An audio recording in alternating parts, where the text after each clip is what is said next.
So my name is Matt Swain. I'm Group Director at Keypoint Intelligence InfoTrends. So InfoTrends is a division of Keypoint Intelligence now.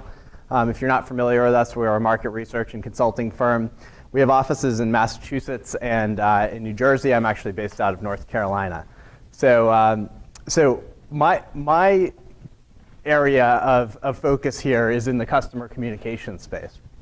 And what I wanted to do is start out with kind of just a state of the market, some of the trends that we're seeing in the market, but then I wanted to roll into a customer journey, my AT&T fiber customer journey. And I think that, well, it's a telco-specific example. It covers a lot of the, whether it's best practices or areas for opportunities for improvement, or some weak links in the process. We'll kind of go through that as we weave through the process. And then it comes back to the bigger story of, all right, customer communications management, you're managing across all of these various channels, and what are some things that you need to look out for as you go through that process? Sound good? Okay. Excuse me. So if we start with state of the market, we do a lot of research. So in the studies over the years, one question that we always ask businesses is, what are your top priorities relative to critical customer communications for the next year? And the top three responses have consistently been improve customer experience, reduce cost, and security and compliance. If you look at the delta between improved customer experience and cost reduction for the latest survey, it's negligible. And that's always a different, first off, it depends on who you ask in the organization, right, in terms of what their priorities are. But the second piece is, it's difficult to do both at the same time if you're looking through a narrow lens. If you're only looking from a delivery perspective, it's just drive cost out. It's move people from paper to digital channels.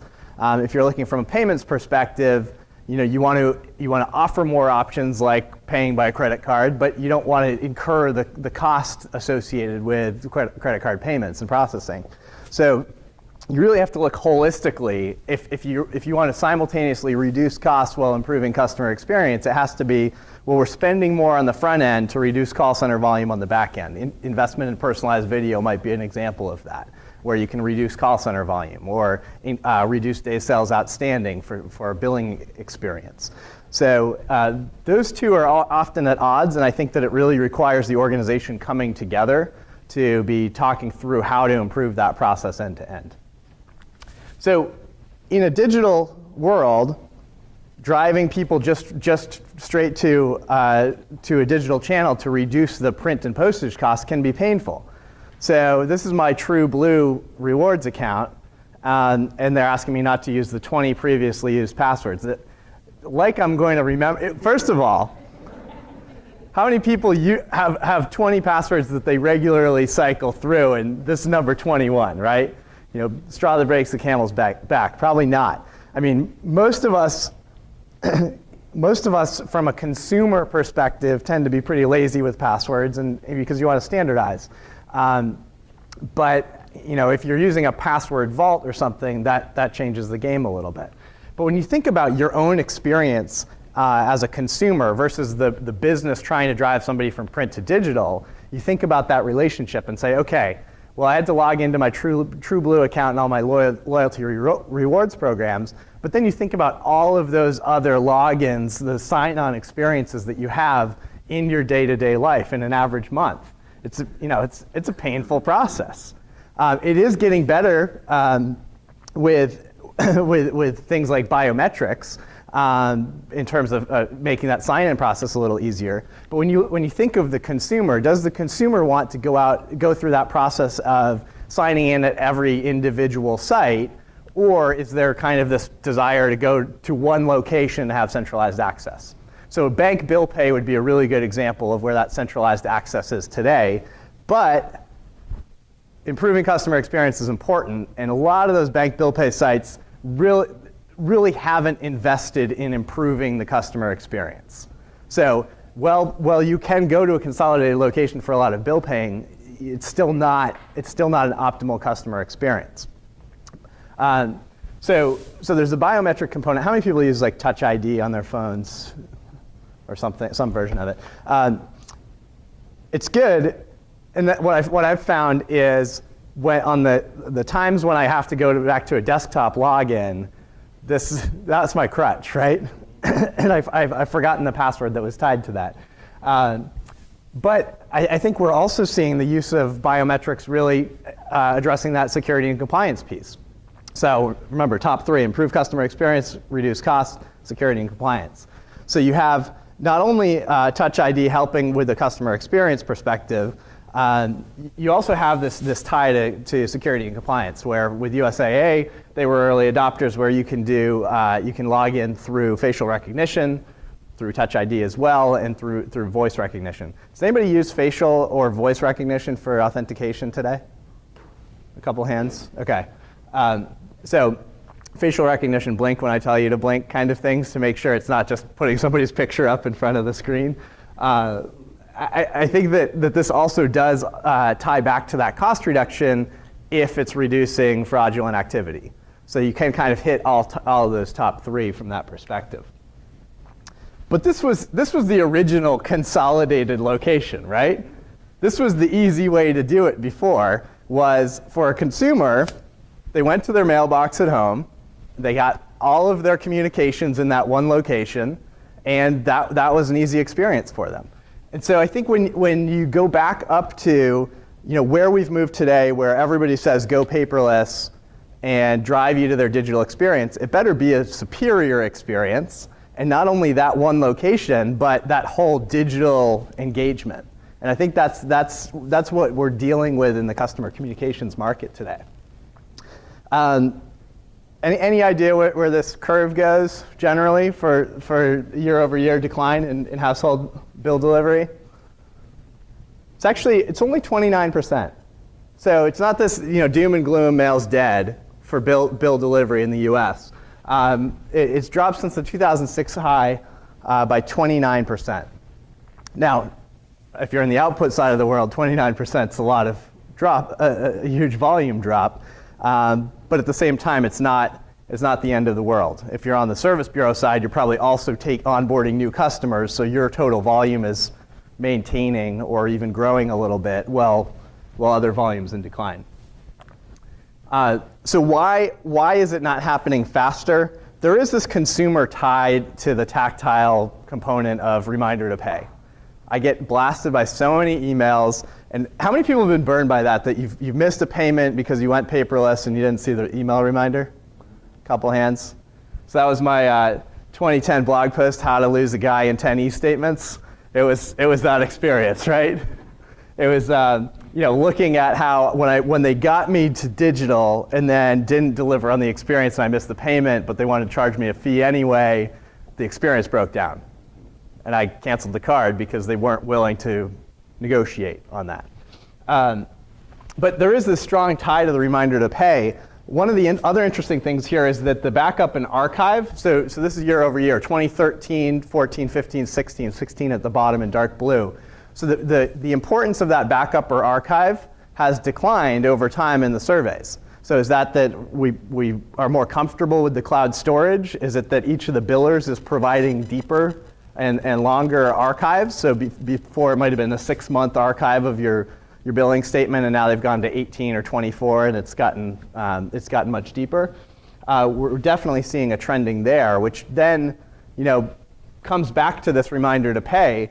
Is there another cliff in terms of decline in print and mail if somebody addresses this reminder to pay in a digital environment that takes away that key reason why I still hold on to the paper document? On the bill payment side, though, we have seen this switch, right? So you had 2/3 of bills being paid by paper mail in 2005, 2/3 now paid electronically, right? So you've had that big change compared to delivery. So when you look at the process end to end, consumers act differently when they're at different steps in the process. It's not cut and dry that you just say, this is a digital consumer. Because for some types of communications, I might want paper. I might want mobile in some instances. So it really comes back to needing to kind of support that customer throughout the life cycle across the channels of their choice. There's also a lot of disruption in customer communications. So whether it's personalized video, how many people have received a personalized video? A couple. So AT&T is a personalized video example, right? So personalized video, use of wearables, mobile ecosystem. So the example here is Pipestream, P-Y-P-E stream. And they're focused on having businesses create pipes within their ecosystem, so a consumer has a consolidated location that they can go and interact with all of their brands instead of having separate logins. And then voice command. Now, voice command, I think this is one to watch. It is still kind of I don't think that it's going to have a substantial near-term impact on customer communications, but this is definitely one of those channels that historically we've never thought about the impact of voice on delivery of communications or bill payment, but it absolutely is where we're going. So it's not just play some music and dim the lights, it's what's my current account balance, make that bill payment. And when you have that in-home device that is starting to be your interaction point with a lot of your brands, as a biller or a service provider, that changes the game a little bit. So I think my message here is make sure you're watching this and you have a story around it, and you're figuring out where you can support, whether it's your end customer or your clients, from a voice command perspective, because it will change the way that we look at customer communications. We actually we posed the question to our consumers in a survey and said, okay, assume that you have Amazon Echo in your house. I think at the time it was just Echo. So assume that you have the device in your house. How likely would you be to use it to interact with your providers to review account balances and initiate payments? 55% of total respondents said they would use it to review balances, 47% to make payments, and you can see it's the younger demographic that's skewing that up, that's more likely to use it. That's pretty substantial. If the device is in my home, this is how I'll interact with it. Now, you could take a step back and say, okay, well, if it's just Siri on our phone where we already have that device in hand, how does that change the process as well? So again, a space to watch. Chatbots. So Mark Zuckerberg, I've never met anyone who likes calling a business. We think you should just be able to message a business in the same way you'd message a friend. Quick response, shouldn't take your full attention, and you shouldn't have to install a new app to do it. So another one of these emerging technologies from a customer communications perspective is this artificial intelligence chatbot type experience where you can imagine a scenario where you're interacting with your brands on the go while doing something else and booking your hotel. Now in this case, they already know who James is because the text message is coming from his phone. They already have his payment information because he's already kind of set that up in the process, but that's how seamless it can become. So again, you kind of think about the use of chatbots from a cross-sell, upsell perspective, but also from a customer experience and customer servicing perspective. How does the customer of the future want to interact with that brand? It might be more SMS chatbot focused interactions. So we went from that single channel, like the traditional mailbox, and when you look through the progression and all the buzzwords that you have, right? We went from single channel to multi-channel to cross-channel to omni-channel. A lot of people talk about their omni-channel strategy today. There aren't really companies doing omni-channel as we think of omni-channel. Most companies are more in a multi-channel strategy. You've asked for email delivery support. We figured out how to do it. It's this silo. You asked for SMS. Okay, we put a solution together for that. You asked for this. We put a solution together for that. It's all these siloed databases and technical and functional approaches to getting it done.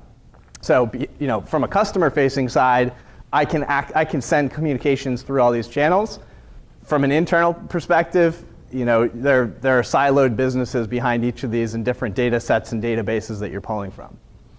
So I think the important piece here is we just think about, well, the kind of nirvana is that omni-channel, everything works in a single ecosystem collaboratively.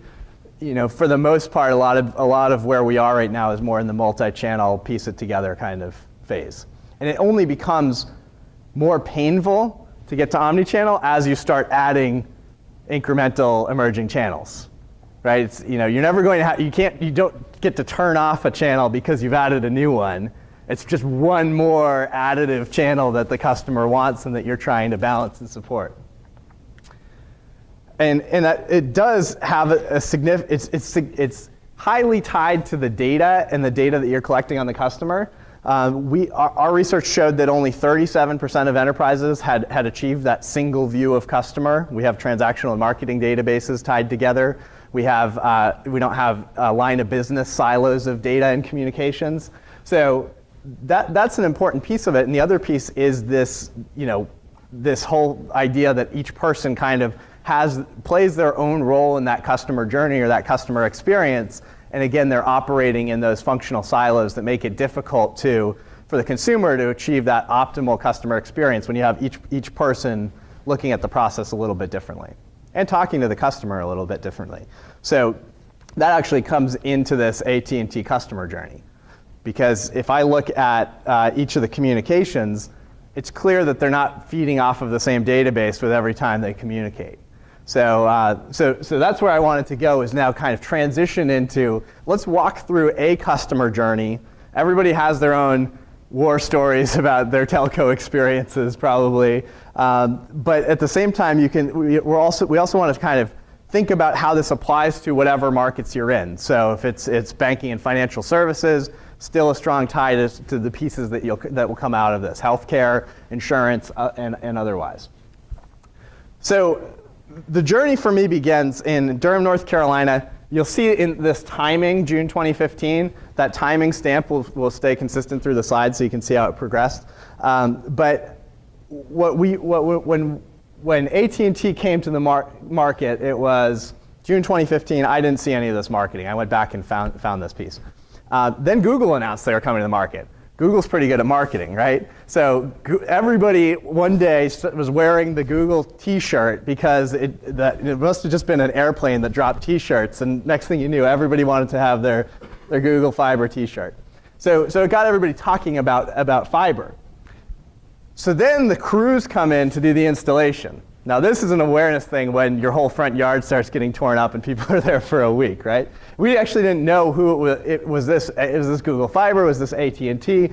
We didn't know, but we were talking about it. So I go to the website. So first step for me is self-service. So I go to the website and start looking at the offering and what they have. In this case, I then went in and used the online chat because it wasn't showing that there was availability in my neighborhood yet. It was too new.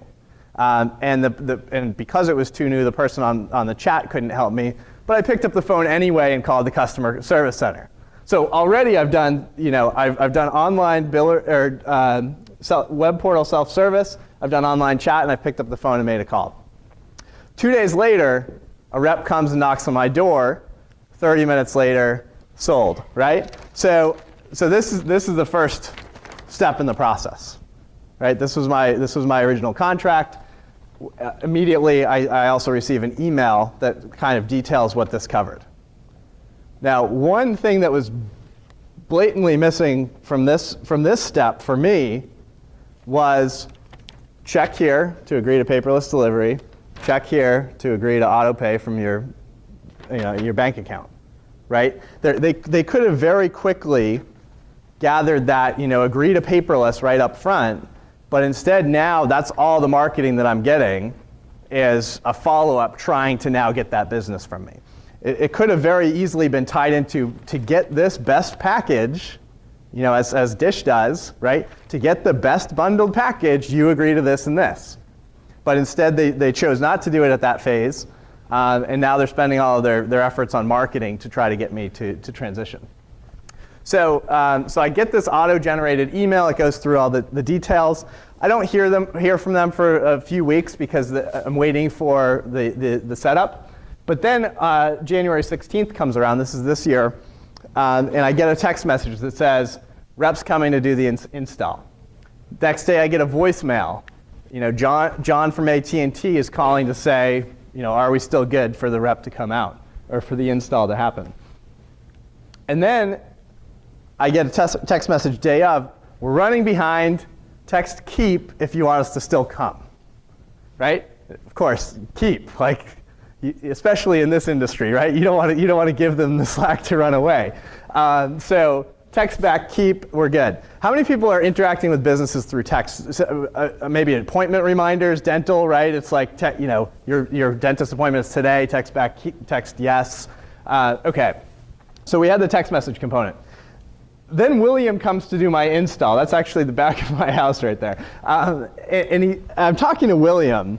And actually, at the time I was talking to William, I was sitting at my computer. He was upstairs. And so it looked like I was just working away. But really, I was typing everything that he was saying to me because I was working on this customer journey. And he told me, he said, "Sales is outselling our ability to service. When it puts us hours behind from a servicing perspective, that doesn't do the customer any good. It's a bad first impression." Like, yes, it is, William, right? Typing away.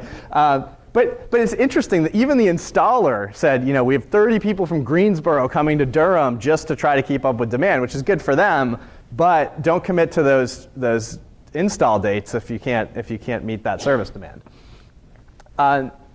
So William sets us up. We get these automatic emails tied to account registration. So it's 4 rapid fire emails. You've created a password. We've reset it. Your registration's done.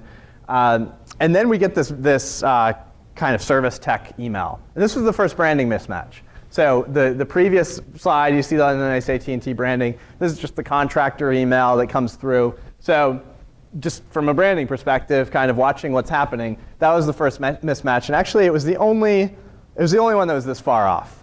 There's one other that came in as well. They set up, AT&T does this 2-factor authentication to tie to your mobile device. They send me my privacy notice only electronically. I did not receive a paper-based privacy notice. I start receiving some marketing communications as well. So this is the AT&T triple play. You get the fiber, you get the direct TV access, and you have the home phone. Bill ready notice shows up. Now they're trying to get me to paperless delivery, kind of the soft sell at the bottom, automatic payments as well. The service tech gives me a call to follow up to make sure everything's running well. So again, from a customer journey perspective, good to get the follow-up. First paper bill arrives. First, irrelevant messaging. So the first paper-based communication was my first experience with irrelevant messaging. They just sold me on this, right? Why cruise when you can speed? And you can see, that's just kind of the messaging that is standard, right? That they go with this why cruise when you can speed.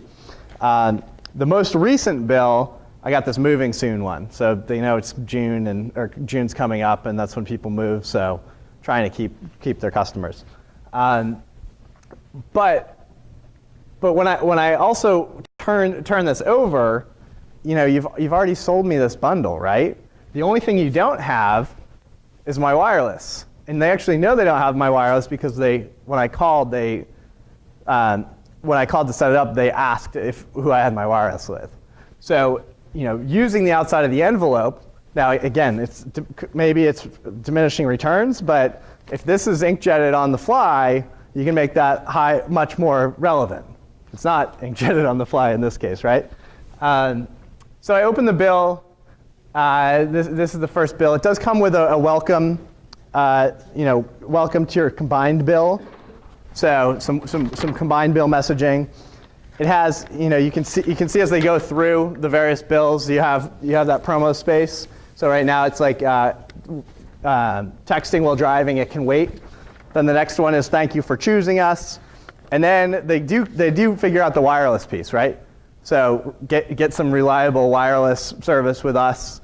So now they're using that space, that marketing block for something that's relevant to me because they don't have my wireless business yet. So the combined bill kind of walks me through all of these things. It tells me there's a personalized video. I go to look for that personalized video and it's not there, and then I realize that it's going to come in a few cycles, but I was looking for it because you told me it was there, so there's a little bit of an issue there. Tons of emails that come through. Click on view bill from the email. I can't remember my password, right? We set it up on the fly with William when he was standing in my living room, and go through that process. Finally get in, log in, zero balance bill. That's kind of odd. We're still integrating your DirecTV. They're on a different cycle, so that's also a bit confusing. The charges were not received. Then they had a reward program as well. So here's my reward. It's arrived.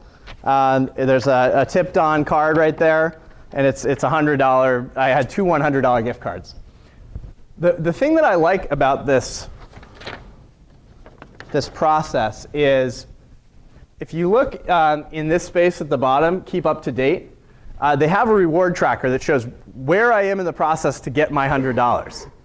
It's a nice little design function, but I guarantee that is all to keep me from picking up the phone and asking, where is my $100 reward? So this design function is all about keeping me away from my phone, calling and asking for where my $100 is. So it has a QR code on it. I scan the QR. I do my sign in. Now that I've set it up, it takes me one step further in the process. I'm getting this much closer to my reward. Please don't pick up the phone. Here's when you're going to receive your money. You have additional rewards. Stay in the know. So they're trying to connect with me through other channels. I go in and download the app. They kind of walk through these things, and they try to get me to sign up for paperless billing there. Then the rewards arrive. This is the tipped on piece that I was talking about. Go through the process. The valid through dates are a little bit different, which was kind of confusing. So, one I have to get rid of 4 months before the other one. So, and it was actually the later one to come was the one that I only had like 30 days to get rid of or to use. I actually visited the website and called to activate it. I had two different ones, so I went through the process with each. At the website, I did see another mismatch. And that was when it redirects to a partner portal, because there are these guys that do prepaid cards, right? So this is a white labeled partner portal, which they didn't update their marketing to reflect the new AT&T branding. You've got this bright orange kind of push on that. So in that sense, maybe it's maybe missed during a branding refresh. You aren't thinking about your third-party partners there. Bill ready notification. There's a balance due. Bill still has this. It has an augmented reality component, but still is missing that cross-sell upsell. When you go into the augmented reality piece, this was HP Erasmus that they were using. It's tied to that why text or don't text and texting and driving it can wait. So they have this texting and driving it can wait public service campaign. For this one, for the augmented reality, it wasn't on the first bill. And when you look at the timing from Bill 1 at the end of January to Bill 2 at the end of February, this one was lining up with the USPS promotions calendar. So when you add augmented reality, now you get the 2% discount. And if you have 50 million paper statements going out monthly for the 6-month process, that's a $2 million savings over the course of the program. So just by adding this augmented reality personal service announcement, which is kind of gimmicky and it's fine, there's a $2 million cost savings associated with postage savings. So how many people are taking advantage of or helping your clients take advantage of postal discounts? A little bit? Okay. There are other options. This is the emerging technologies one. But at volume for a company of this size, those discounts can add up. With your smaller clients, maybe it's more of a pain and you eat up all of your potential savings in the development costs for doing some of these programs. So second bill comes. I like the informational piece. What's changed since last month. So just putting that right in front of me. Lots of ways to pay. There's some irrelevant text in there. It's just the boilerplate, but I'm not a UVerse customer. It's the way they put my package together. It's different. I actually went to TV channel 411 and there's nothing there. The channel doesn't exist. So again, would everybody notice this? Probably not, but if you take the extra minute to kind of scan it and see what's being put on the document, you realize some issues in the process. Then I get this insert included in the second bill. And they talk about you because I'm one of their loyal customers, right? Oh, that's great. I'm a loyal customer. I've been with you for 2 months, right? There are ways you can save. Why don't we bundle products like DirecTV? That was my bundle. You just sold me that bundle. I actually called the call center and was talking to this poor woman because I just let her keep going. And she's like, you're so easy to talk to. But I'm sitting there taking notes the whole time. She was trying to sell me. She was basically trying to sell me on a lower package than what I had because her system didn't show what my whole contract was. So her system only showed that I had DirecTV, so she was trying to sell me 50 megabits per second wire or internet versus the 300 that I've already signed up for. And so I'm just talking it through with her, and then I say, so you're saying that I don't have this yet? My systems don't show that you. So I'm going through all the pricing with her and everything, and I'm just typing away because this call center disconnect is substantial. Like if she actually walked away and said I just sold this new internet plan, and she wiped $150 off my contract, that doesn't make any sense, right? But it shows where all these disconnects in the process are because the call center isn't looking at the same set of information as my final contract. And then the marketing gets a little lazy, and these are inkjetted inserts. These aren't pre-printed, so it's very easy to, they don't have my wireless, that's true, but just put something in your permissions that say, don't show like DirecTV if they already have DirecTV. It's inkjetted on. It's a lazy marketing approach to do it this way. So go online to pay my bill. I actually forgot my login again, so I had to go back and figure that out. It wasn't the amount from the contract. I call the support center, or I use the link on the support center. I go through this online chat. I find out that the DirecTV billing process is different from Uverse, which it told me at the beginning. So again, they haven't integrated yet. And we kind of sort it out. So okay, the $201 is fine. I make my first bill payment. I use those cards so they can't get me. I wanted to make sure I got those cards away because they're hoping that that the expiration comes up. They're pushing for auto pay and paperless billing, but that branding, does that look like AT&T's branding? This is like clip art style or really cheap stock images. Enjoy more free time, enroll in paperless billing. When I did eventually set up my auto pay, the auto pay piece went away. So at least they got that banner. They were smart enough to remove that banner from that process. But I get a confirmation email about my payment. The next day, I receive a direct mail piece trying to sell me what I set up 2 months previously. Because their direct mail team isn't looking at the same database, or it's not up to date. So they're spending this money on this DirecTV on canvassing the neighborhood, and they're hitting me with what I've already purchased. And again, diminishing returns. Is it worth it for them to go through the process of taking a few of these accounts out? Maybe not. But it does when you think about the overall customer experience. I'm getting hit with marketing that shows that you don't know who I am. They send me direct mail to drive app usage. So again, multi-channel world, right? Using physical mail to try to increase my app usage. I get my personalized video. It finally arrives on the third billing cycle. Go through the personalized video. Then I get some paperless delivery email marketing. So they're trying to kind of talk to me about email. They're trying to make it about paperless. They're trying to make it easy. Just reply yes, and we'll set up your paperless delivery. Now, I mess with these guys because I go in, I like to initiate the paperless delivery process and then stop because I want to see what they'll do. Eventually, I'll turn it off and then see what happens, and then I'll turn it back on and see how long it takes to come back on. But I'll go through that process just to kind of kick the tires a little bit, right? Yeah, exactly. It's all for presentation material. So then I do the auto pay enrollment. A couple cycles later, all right, I'll do auto pay. I actually almost missed my payment date. So I'm like watching this really closely, and I still almost actually didn't pay on time. So I set up auto pay. It tells me it's enrolling in auto pay when I click submit. Then I get an email that says AT&T auto pay enrollment.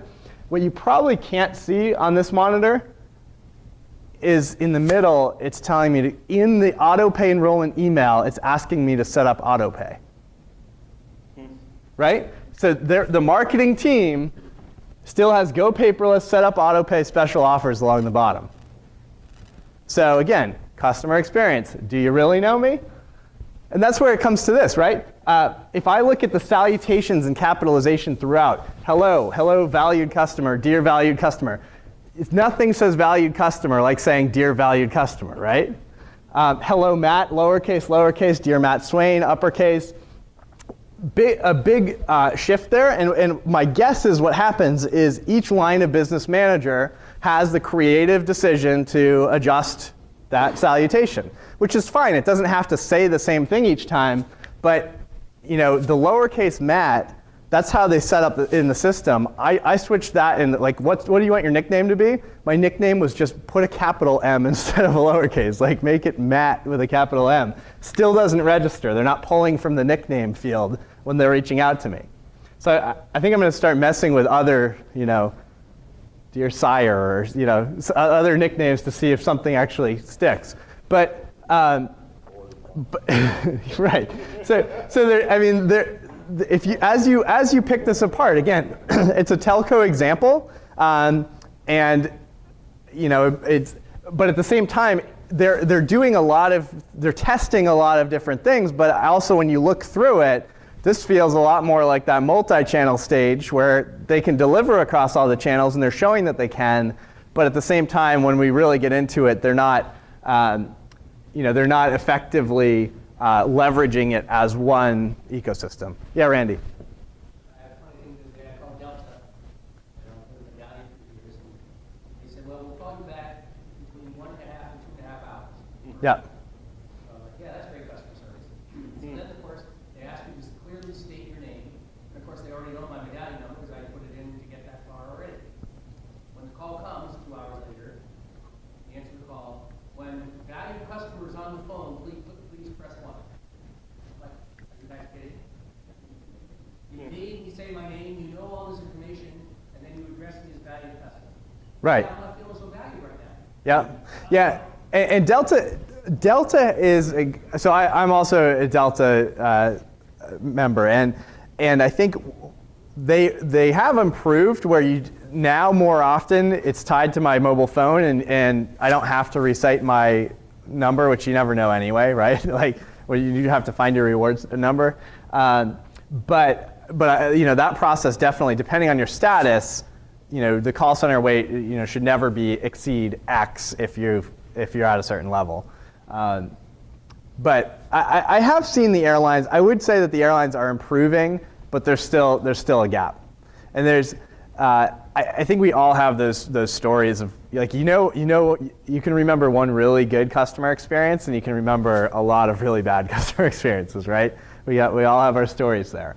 And the where we're headed is that one really good customer experience is now your new bar, right? So when you talk about, like, improving customer experience and what is a good customer experience, it's a moving target, right? We're continuing to move the bar a little bit higher, which does mean that it becomes that much more difficult to keep pace. But it kind of keeps the onus on the providers to keep improving on what they're doing, because you have a very vocal customer base that has access to megaphones where they can talk about those bad experiences, and they expect those experiences to be improved. There's also this component that a consumer doesn't differentiate between AT&T and their local utility, for instance, in terms of expectations for quality of experience. They expect their small providers to have the same set of capabilities that their large providers do. And that's actually really tough. The small guys can't keep up unless they're working with with a vendor that's putting something on site or with an outsourcing provider that's kind of helping them look like a big guy, right? That's, otherwise they just don't have the resources to be able to keep pace. So when we go through the process, just for my initial outreach to 66 days later when I make my first bill payment, these are the channels that we just walked through. We skipped a couple of them, but I mean, these were the points of interaction throughout that process. So we started with my outreach. I used day one for when I went to their website first to receiving augmented reality on the day that I pay the bill at the back end. And then personalized video came a little bit after that, and there's a 90-day view that kind of continues on this. But there's so much email marketing that comes through the process, and just a little bit of this is the transactional marketing that's kind of updating on a privacy notice or terms have changed or whatever throughout the process. So it really does come back to this stage. It's most people, even AT&T, with the amount of things that they're doing here, they're testing out augmented reality, taking advantage of postal programs. They are adding color to variable color, maybe not variable color, to the envelopes. They've got personalized video in place. Their marketing message is changing in the window here in that box. So they're doing a lot of good things, but at the same time, when you really pick it apart, they're still at that multi-channel delivery stage. Now, does the consumer care? Does the average consumer care? Maybe, certainly not as much as I cared, right? They weren't picking apart the boilerplate in each of the messages to find out where the mismatches were, going to channel 411 on their TV just to see what's there. But I think that there's this step for many organizations that says, all right, what's the cost of getting from multi-channel to omni-channel? And what's the return? What's the improvement in customer experience? And that's a nebulous kind of statistic, right? I think that the first step is to say, instead of having completely independent functional silos, let's try to have a coordinated strategy where you're managing these communications off of a coordinated platform or strategy, and you might still have some functional silos that are managing each of those pieces. It's not just all contained under one roof in one house with one owner, but you've still improved on the process. Now you've gotten that single view of customer, and once you feed off that common data set, you're still sending it down through different channels that might still have their own problems behind the scenes, but at least the customer experience from marketing to me for communications that I've already received, or the call center feeding off of a different data set where they're trying to sell me lesser services than I already have in place, some of those things can be circumvented. So from a recommendation standpoint, the first is to diversify the customer communications channel strategy. We talked about it's an additive storyline.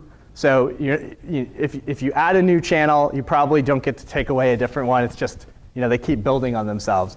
But also you have a customer base that is very interested in looking for new options. And it depends on if you're in the healthcare segment, maybe you have less of the younger demographic that's really pushing for brand new, latest, greatest emerging channels. But you might have a different segment like mobile, for instance, where you will have a young customer base as well that's really wanting to interact through the latest, greatest technologies. At the same time, this is a consistent message with me. All of you know this that have seen me present before. Don't discount the importance of print. Print is still a very big piece of that process. So from 2005 or 2006 to 2015, only a 29% decrease in print volume. Now, do we expect that to continue to decline? Yes, but is there a cliff ahead absent a regulatory change? Probably not. We've seen some companies have to backpedal on their aggressive paper suppression approaches because they just turned everybody off that they had emails for that were doing payment electronically, and then they got hit with huge increases in call center volume, and their late payments numbers went through the roof. And so they had to go back and backpedal even and put more people back on print, because when they disrupted that process, they had the negative impact from that round trip. And the third piece of this is it does come back to the CCM platform. It comes back to that centralized location that you can leverage for across all those channels, and to provide a communication to the consumer that feels coordinated, that feels structured, and provides the capabilities to understand how recipients engage with the messages. So not just the outbound, but if I'm going to have a feedback loop, it's going to be tied into that CCM platform that then helps me adjust my approach for the next pass. There we are. Questions? Yes, sir. That was very well done. Thank you. So I'm curious on a couple of things. First of all, how do you like the service?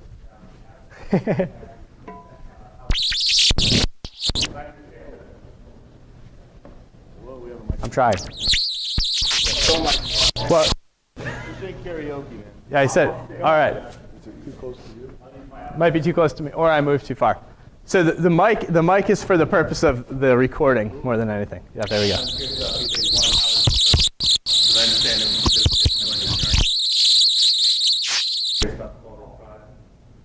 Second, how would you rate it?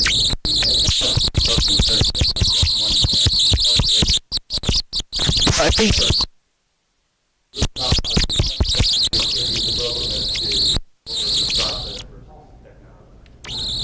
Okay, so the first part of the question was, how do I like the service? The service overall is actually pretty good. The second point was, how broken is the process?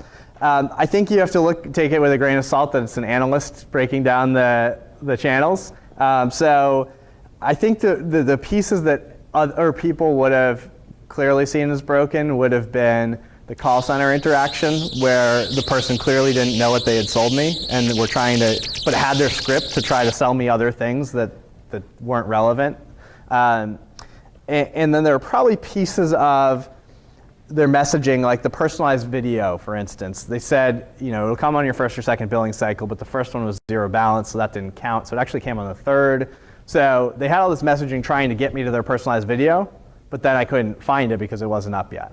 So, Did you ever watch it? Yeah, I did end up watching it. I received it on the third cycle. Video was fine.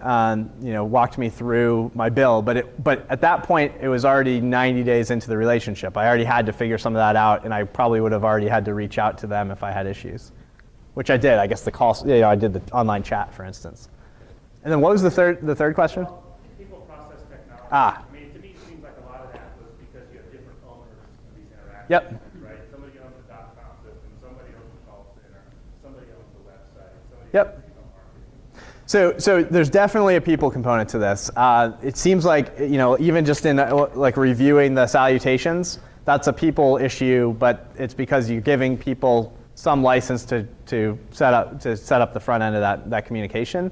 I think there's definitely process and technology issues there, but also harder to see from my side of the fence. My guess is it really is that multi-channel approach where the technology isn't all talking to each other. And then that comes back to process. No single owner, no core responsibility. So, thanks. Yes, sir. What communication is too much? Ah. And to what demographic is it too much? Where they just shut off, or it's annoying? Yeah, so how much communication is too much, and to what demographic is it too much? Definitely depends on the type of relationship. So AT&T is abusing the marketing channel right now. So the email marketing channel. So I would say that I'm getting too much email marketing, which means I don't open any of it. Right? If it was once a month, I'd probably open that once a month. If anybody's ever shopped at Banana Republic and then you get hit with their 40% savings every 3 hours, that's too much. I think that there's, I think from a demographics perspective, it's going to depend on channel. like there's always this expectation that millennials don't like print, but if you look at where some of the successful direct mailing campaigns for a millennial demographic come in, it's, there actually is, because they don't receive enough print or much print at all, they spend time with the print they do receive. So I think it's very subjective depending on the type of communication relationship. How do you feel about this one? How did I feel about this? How about the first couple of months? Did you feel like it was too much? Too much email marketing? All overall? I don't think so. I think the print channel was about right, with the exception of some of the marketing being off. I appreciated that they were using, online chat was pretty straightforward and somebody was there. I did test to see if it was a chat bot, to see if I was actually talking to a person. I'm pretty sure I was talking to a person, at least at some point in the process. Sometimes it kicks it out to a person if you test it. And then I think that the use of SMS and the phone calls tied to the servicing were good. So I think overall it was just email was the abused channel. Yeah. Yeah, Franklin. How do you see companies in terms of dealing with, first of all, the content ecosystem? Because obviously, you have these different communication tools pulling content from potentially multiple databases, Yeah. and how are companies dealing with that? And then also the communication ecosystem, because you may find companies that have, high-end communication tools, and then they may have lower-end ones like XMPie Yeah. or Thunderbird or something that's dealing with more, one-to-one marketing kind of beta stuff. So where is that all? How do you attack it, and what are you seeing customers doing best in class? So I think from a content perspective, it's a very similar story in terms of the siloed approaches. Some people are using from a marketing perspective, you tend to be leveraging higher end, especially in AT&T would be using higher end content management systems with their direct mailing and marketing campaigns. Then there might be a disconnect that when you have a transactional communication that needs a little bit of marketing, they don't have access to that because somebody's holding it too tightly, so they create their own campaigns, which might be why that go paperless and auto pay pieces just didn't, that felt Mickey Mouse, right? It just didn't feel like it fit. So I think that you still have kind of these siloed approaches, but best in class really depends again on the application. Like, do you need an OpenText Extreme or GMC Inspire? For some things, yes, but for other things, maybe something else is sufficient. Definitely when you get down into professional services like dentist, healthcare agent, for some of those smaller ones, they don't need the power of some of those systems. Yeah. Good. Well, thank you very much for the time. I'm going to make sure that we give Steve his time, and I'm here for the rest of the day as well. So thank you.